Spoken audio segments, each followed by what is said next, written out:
हरे कृष्णा, कैसे हो आप सभी लोग। आशा करती हूँ आप सभी परम मंगल में हो गए, स्वस्थ हो गए, अच्छे हो गए। सबसे पहले देखो, आने वाली है मोक्षदा एकादशी, और मोक्षदा एकादशी के बाद जो द्वादशी आती है अर्थात मार्गशीर्ष माह अर्थात अगहन के महीने की शुक्ल पक्ष की जो द्वादशी होती है, बड़ी ही इंपॉर्टेंट द्वादशी होती है। एक तो इसको अखंड द्वादशी बोलते हैं, दूसरी बात इसको व्यंजन द्वादशी भी बोलते हैं। व्यंजन द्वादशी क्या होती है? इसी दिन से ठाकुर जी की जो सर्दी की सेवा होती है वो प्रारंभ होती है। व्यंजन द्वादशी पर अगर आप इस्कॉन टेम्पल में देखोगे, राधा माधव के मंदिर में, राधा वल्लभ जी के मंदिर में, बांके बिहारी जी के मंदिर में अगर आप देखोगे, आप राधा गोविंद जी के मंदिर में देखोगे, लाडली जी के मंदिर में अर्थात राधा रानी के मंदिर में देखोगे, राधा दामोदर जी के मंदिर में अर्थात वृंदावन के जितने भी सब प्रमुख मंदिर होते हैं वहां पे व्यंजन द्वादशी बड़ी ही धूमधाम से बनाई जाती है। अब व्यंजन द्वादशी क्या होती है? व्यंजन द्वादशी होती है जिसमें ठाकुर जी के खान पान की चीजों का बदलाव होता है। ठाकुर जी की जो इत्र सेवा होती है, सर्दियों के इत्रों की सेवा प्रारंभ हो जाती है। सर्दियों की ठाकुर जी को पोशाक बनाई जाती है। इस व्यंजन द्वादशी पे कहीं कहीं पे 56 भोग भी लगाया जाता है और ठाकुर जी को गर्म तासीरता के भोजन उपलब्ध कराए जाते हैं। जैसे कि इस दिन से गुड़ की पट्टी का भोग प्रारंभ होता है, इसी दिन से आपकी तिल की पट्टी का भोग प्रारंभ होता है, इसी दिन से गुड़ से बनी चीजों का भोग प्रारंभ होता है, इसी दिन से गर्म तासीर की जो भी चीजें होती है उनका भोग ठाकुर जी को लगाया जाता है। अर्थात सर्दी का प्रारंभ इसी दिन से माना जाता है और इसी दिन से ठाकुर जी के पोशाक में परिवर्तन होता है। ठाकुर जी को रात को शयन के समय बहुत गर्म तासीर वाला इत्र लगाया जाता है। जो भी गर्म तासीर के जो इत्र होते हैं, जैसे कि अगर मैं बात करूं तो केशर गर्म होता है, तो केशर का इत्र गर्म तासीर का इत्र होता है, और भी बहुत सारे फुलवारी का इत्र गर्म तासीर का इत्र होता है। ये बहुत सारे इत्र होते हैं जो गर्म तासीर के इत्र होते हैं, वो ठाकुर जी को लगाए जाते हैं। और इसी के साथ साथ इसी समय रात्रि के समय ठाकुर जी को मुफलर और रजाई उड़ाई जाती है।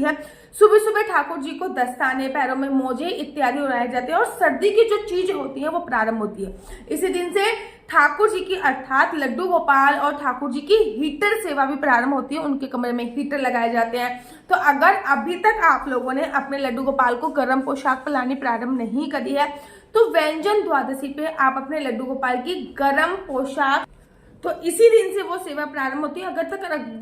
अगर आपने अपने बाल गोपाल लड्डू गोपाल को गर्म तासीर की चीजें देनी चालू नहीं करी है या फिर सर्दियों की सेवा प्रारंभ नहीं करी है तो व्यंजन द्वादशी से आप लोग अपनी सर्दियों की सेवा प्रारंभ कर दीजिए। देखो, वैसे तो मेरा भाव तो ये होता है भैया, जब मैं अपनी बेटी को सर्दी के कपड़े पहनना प्रारंभ करती हूँ तभी मैं अपने बाल गोपाल लड्डू गोपाल को भी सर्दी के कपड़े निकाल देती हूँ। मैं व्यंजन द्वादशी का इंतजार नहीं करती या फिर मैं वृंदावन में जो होगा उस रूल्स रेगुलेशन का साफ नहीं करती, क्योंकि मेरे खुद के अपने भाव है कि जब मेरी बेटी को सर्दी लग रही है तो मेरे बाल गोपाल लड्डू गोपाल भी मेरी बच्ची के स्वरूप है, मेरे बच्चे के स्वरूप है, तो उनको भी सर्दी लगती होगी, ठीक है ना।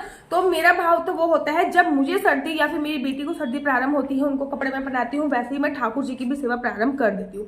लेकिन व्यंजन द्वादशी के बाद मैं उस सेवा में और भी सेवा इंक्लूड कर देती हूँ, जैसे कि हीटर सेवा हम लोग कर सकते हैं ठाकुर जी के लिए। जब मैं गाजियाबाद में या वृंदावन में रहती थी ना तो मैंने एक छोटा सा हीटर भी खरीद रखा था, ठीक है ना। तो छोटा सा हीटर खरीद रखा था, लेकिन अब जब मैं पुणे में आ गई तो डेफिनेटली बात है यहाँ पे बहुत ज्यादा सर्दी नहीं पड़ती, तो यहाँ पे हीटर की आवश्यकता नहीं पड़ती। आप देखोगे कि अभी मैंने ये पहन रखी, टी शर्ट सी पहन रखी है क्योंकि अभी मैं योगा करके फ्री हुई हूँ थोड़ी देर पहले, तो यहाँ पे बहुत ज्यादा सर्दी होती नहीं है।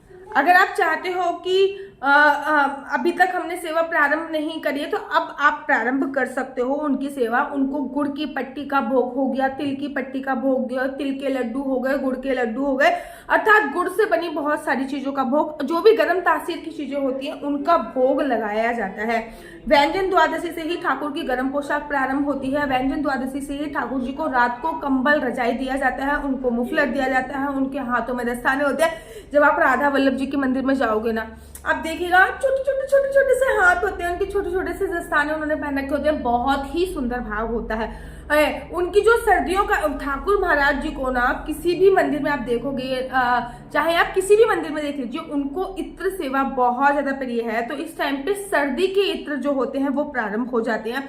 तो जो ठाकुर जी की सेवा है वो व्यंजन द्वादशी अर्थात मोक्षदा एकादशी के बाद जो द्वादशी आएगी उसमें प्रारंभ होंगी। एक दो बात मैं और बता देती हूँ, ये जो मोक्षदा एकादशी आती है, इसके बाद की जो द्वादशी होती है, इसको अखंड द्वादशी भी बोलते हैं। अखंड द्वादशी से मेरा मतलब होता है इसी दिन से प्रारंभ होती है।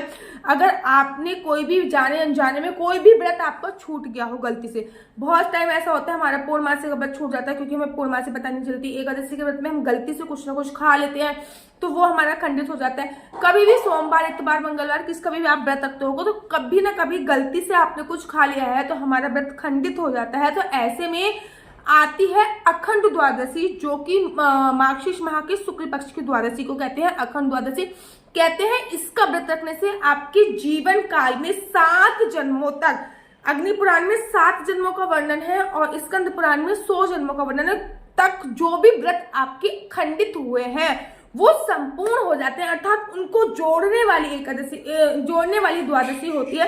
इसको अखंड द्वादशी के नाम से माना जाता है। अखंड द्वादशी का जो व्रत होता है वो कैसे रखते हैं, कैसे नहीं रखते, इसके ऊपर ऑलरेडी मैंने वीडियो बना रखी है, आप मेरे यूट्यूब चैनल पे जाके देख सकते हैं। तो ये जो द्वादशी है ना, ये मोस्ट इंपोर्टेंट द्वादशी है और इसी दिन से गुड़ की पट्टियां वगैरह लेके आइए, अपने ठाकुर जी को भोग लगाइए, ठाकुर जी की सर्दी की सेवा प्रारंभ कीजिए। अखंड द्वादशी का व्रत अवश्य रखिए। एकादशी के व्रत का पालन कैसे करें? अगर आप अखंड द्वादशी का व्रत रखोगे तो एकादशी के व्रत का जो पालन है वो भगवान के चरणों का चन्यामृत पीकर केवल करेंगे और बाकी आप अखंड द्वादशी का व्रत रख सकते हैं। मेरा नंबर आपको नीचे स्क्रीन पर दिख रहा होगा।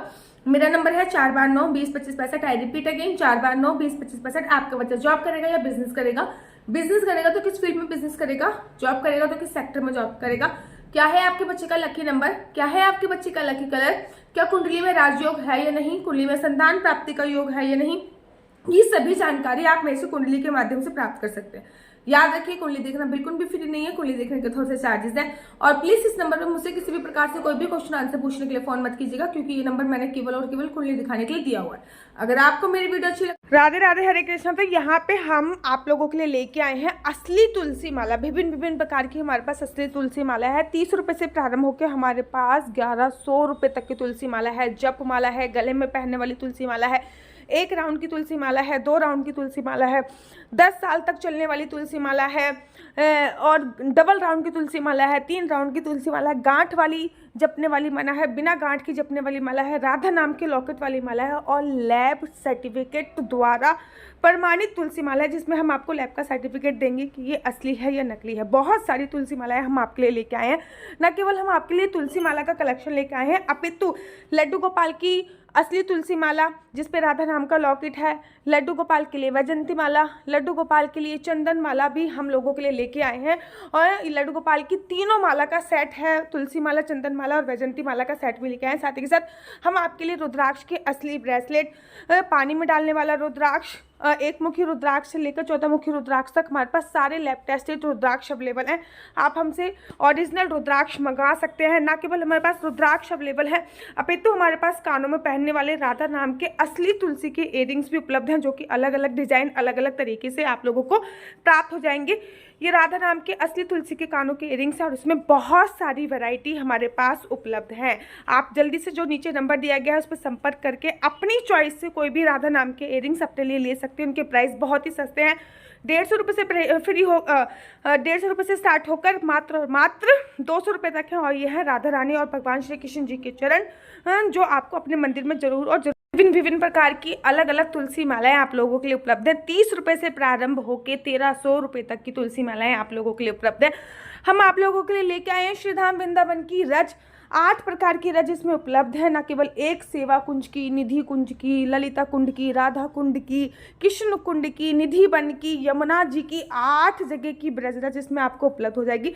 ऑर्डर जल्दी से जल्दी नीचे दिए गए नंबर पर करिए, हमारे पास लिमिटेड स्टॉक है। राधे राधे। अच्छी लगती है तो आप अपना यूट्यूब चैनल हरि बोल को लाइक से सब्सक्राइब करना बिल्कुल भी मत भूलिए। तब तक के लिए मुझे दीजिए इजाजत। राधे राधे, हरे कृष्णा, हरि बोल।